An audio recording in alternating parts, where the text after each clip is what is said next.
7 langkah sehat. Mencegah lebih baik daripada mengobati. 1, langkah pertama, jaga makan.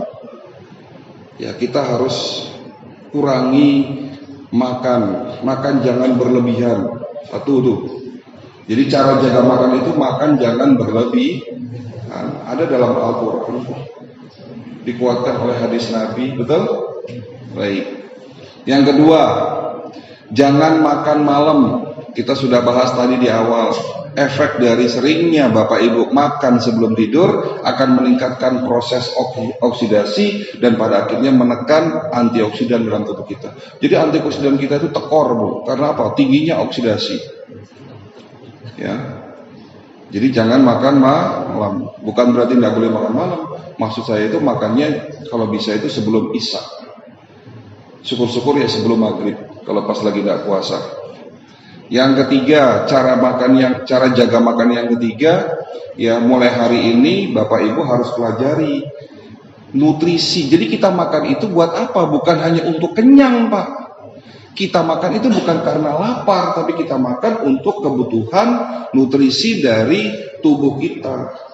Jadi Bapak Ibu harus pelajari apa fungsinya karbohidrat, apa fungsinya protein, vitamin, mineral, ada di mana karbohidrat itu, ada di mana protein, ada di mana mineral, vitamin dan seterusnya. Sementara masyarakat kita paling hobi doyannya makan karbohidrat berlebihan, sudah pakai nasi, pakai mie, bakwan, kerupuk. Nah, itu nasi uduk namanya. Proteinnya mana? 80% karbohidrat, 20% hanya protein. Apalagi tidak ada buah, berarti tidak ada asupan mineral, vitamin, dan antioksidan. Ya sakit-sakitan, Pak. Kolesterol naik, gula darah naik, terutama trigliseridnya naik. Trigliserid saya tinggi, karbohidrat berlebihan. Sehingga kerupuk saja bisa menyebabkan kolesterol naik, yang namanya trigliserid tadi. Jangan takut sama sate kambing, Pak. Sate kambing yang diolah dengan cara yang benar, tanpa lemak, itu adalah makanan sehat. Bahkan Nabi menganjurkan, Pak, sunnah Nabi makan daging kambing. Dan begitu. Daging kambing tidak menyebabkan hipertensi, daging kambing tidak menyebabkan kolesterol naik. Yang menyebabkan hipertensi dan kolesterol naik adalah oksidasi yang disebabkan karena makanan yang buruk. Kualitas makanan yang buruk. Ya seperti minyak goreng tadi, apalagi kalau pakai minyak curah yang sudah hitam. Ya. Nah itu tadi. Cara jaga makan yang keempat, makanlah yang halal dan thayyib. Nah, ini nggak perlu dijelaskan, halalan dan thayyiban. Langkah kedua, mulai hari ini jangan tidur larut malam. Tidur larut malam akan menyebabkan oksidasi naik. Jangan tidur setelah sholat subuh. Tidur setelah sholat subuh meningkatkan risiko kena Alzheimer dan pikun. Jangan tidur antara asar dan maghrib, menyebabkan daya tahan tubuh melemah. Jadi jangan tidur larut malam, jangan tidur setelah sholat subuh, dan jangan tidur antara asar dan maghrib. Jadi kalau sunnah Nabi tidurnya setelah zuhur. Langkah ketiga, minum air putih yang cukup. Apapun kondisinya, pastikan air putih itu minimal sesuai dengan kebutuhan kita. Bagaimana cara menghitungnya? 40 cc kali berat badan. 40 cc kali berat badan. Ya kalau berat badan 70 kilo ya kurang lebih 2,8 sampai 3 liter. Kurang dari 2 liter berbahaya. Dapat merusak ginjal. Jadi langkah ketiga, minum air putih yang cukup. Langkah keempat, puasa secara teratur. Puasa ada 2 cara. Cara Islam, cara holistik. Cara Islam nggak perlu dijelaskan, ada puasa Ramadan, puasa sunnah Senin Kemis, Daud dan seterusnya. Tapi puasa dengan cara holistik namanya intermittent fasting, puasa 16 jam, dimulai dari jam 8 malam, berakhir jam 12 siang besoknya. Jam 8 malam berhenti makan sampai dengan jam 12 siang, tapi masih boleh minum air putih. Puasa intermittent fasting itu masih boleh minum air putih. Ya. Mulai dari teh, kopi, buah, apalagi nasi itu jangan dimakan dulu selama puasa itu. Nanti jam 12 siang makan, sebelum maghrib makan. Lakukan selama 3 bulan, insya Allah sehat. Itu 4. Yang kelima, jaga hati, karena penyakit fisik juga berasal dari hati yang sakit. Kemarin Bu, ada pasien ibu-ibu umur 58 tahun kena stroke. Ya, ngomongnya susah. Ya, enggak jelas, bisa ngomong, masih bisa ngomong, tapi sedikit kurang jelas. Tangan kanan, kaki kanannya lumpuh. Ya, dipapah sama anak-anaknya. Duduk di depan meja saya. Lalu saya baru ngomong 2 kali, dibantah 5 kali. Saya ngomong 5 kali, dibantah lagi 10 kali. Ini konsultasi saya atau beliau gitu. Suaminya di belakang, duduk di belakang, dimarah-marahin. Ini gara-gara suami saya jadi stroke.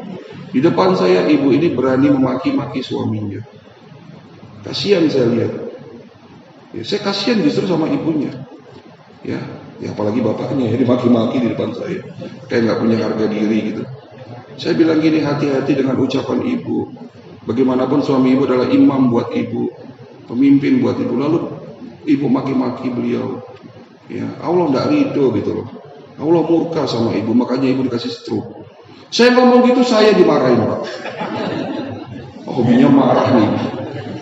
Anaknya ketawa-ketawa. Ya begitu Dok, ibu saya itu temperamental tinggi. Kasihan, sampai anaknya sendiri kasihan bapak saya ini. Untung sabar, tidak diceraiin. Saya suruh pulang.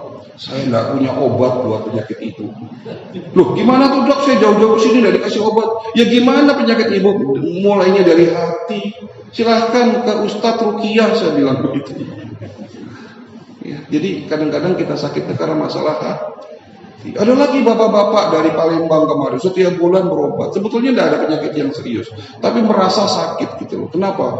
Karena baru saja meninggal sama istri tercinta katanya. Soulmate saya meninggalkan saya selamanya Dok. Waktu saya masih ada istri, saya sehat, bahagia hidup saya. Tapi setelah tidak ada istri, sakit-sakitan Dok. Setiap bulan datang, di bulan ke-6 sembuh. Ngajak anaknya. Nah, ini saya udah ngajak anak saya di depan dokter, saya minta izin, saya mau nikah lagi. Nah, enggak apa-apa. Lucu-lucu Pak, datang ke sini gitu. Setiap hari ada yang curhat, ada yang nangis-nangis. Ya karena sakitnya udah parah gitu. Jadi langkah kelima, jaga hati. Langkah keenam, olahraga Bapak Ibu sekalian. Olahraga ini seperti pisau loh, hati-hati loh. Olahraga seperti pisau. Bisa membantu motong makanan, tapi bisa nggak sengaja ngelukain diri sendiri, betul lah? Nah olahraga begitu. Olahraga ini harus 3 syarat: teratur, terukur, sesuai umur. Teratur kalau bisa 2 hari seminggu, ya lakukan. Bisa setiap hari, bagus. Tapi terukur, capek berhenti, jangan dipaksakan. Itu namanya terukur. Kurang lebih 30 menit sampai 1 jam. Jangan ngoyo olahraga. Yang ketiga sesuai umur. Umur sudah 60 tahun ya jangan main futsal. Jangan main bulu tangkis berlebihan. Apalagi malam hari. Olahraga yang dilakukan di malam hari banyak mudaratnya daripada manfaatnya. Karena olahraga yang dilakukan di malam hari berpotensi justru akan menaikkan oksidasi.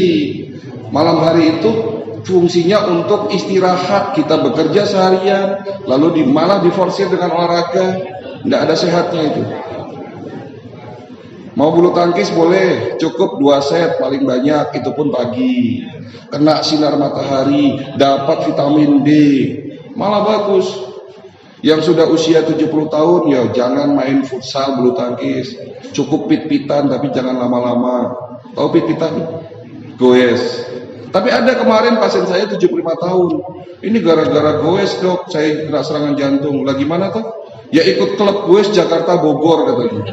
Loh, nggak terukur namanya ini. Ya, masa umur 75 tahun goes sampai Bogor pulang pergi itu kan bisa 100 lebih ya, 100 kilo lebih. Belum 10 kilo semaput tengah jalan. Nah ini olahraga itu teratur, terukur, sesuai umur.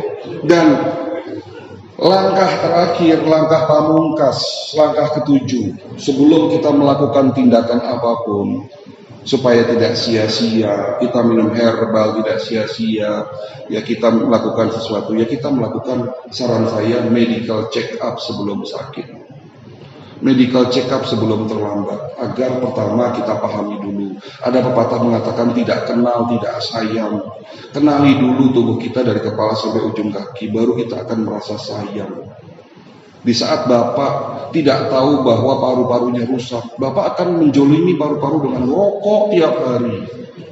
Misalnya seperti itu, ada pasien ngerokok tiap hari, diperiksa, paru-parunya udah rusak parah. Saya bilang, ini Bapak mau stop merokok atau diteruskan?